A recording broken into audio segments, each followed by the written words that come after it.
In this quick video, we'll talk about the line segment tool, arc, and spiral tool. And we will do it briefly because we got the Pathfinder tool waiting for us, but that doesn't mean that it won't be enjoyable. Okay, first the line segment tool. To initialize this tool, we can either click this group of tools right here and choose the line segment tool, or simply hit the backslash key on our keyboard. This tool is pretty straightforward. If I click and drag, I'll simply draw a line.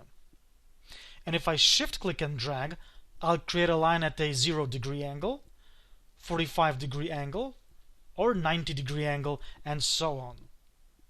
Of course, if I want to have more control over the line segment tool, I can click anywhere on the artboard to get some more options, like the angle or the length of the line. Well, that's pretty straightforward, right? So let's move on to the arc tool, which, at least in my opinion, is way more exciting. Arc tool sits under the line segment tool and it doesn't have a default shortcut. Now, the way it works is if I click and drag, well, I'll create an arc.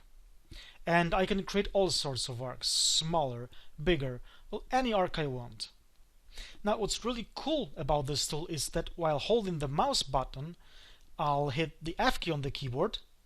Well, I'll flip the arc like so. Pretty cool, huh?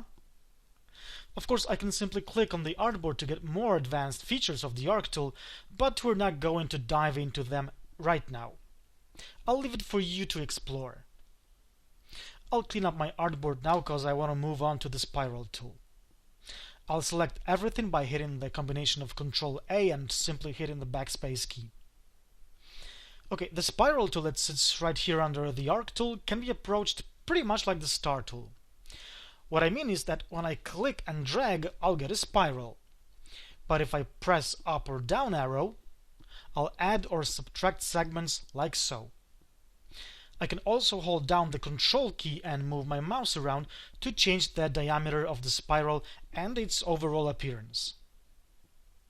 And surely enough, if I click anywhere on the artboard, I'll get access to more options I can choose from, such as the radius, the decay, segments, and style down here.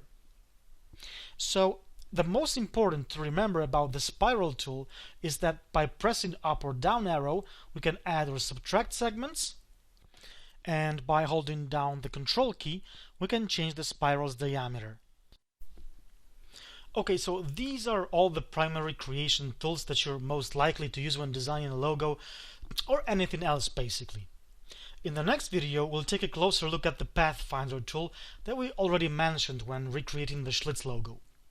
See you in the next video then.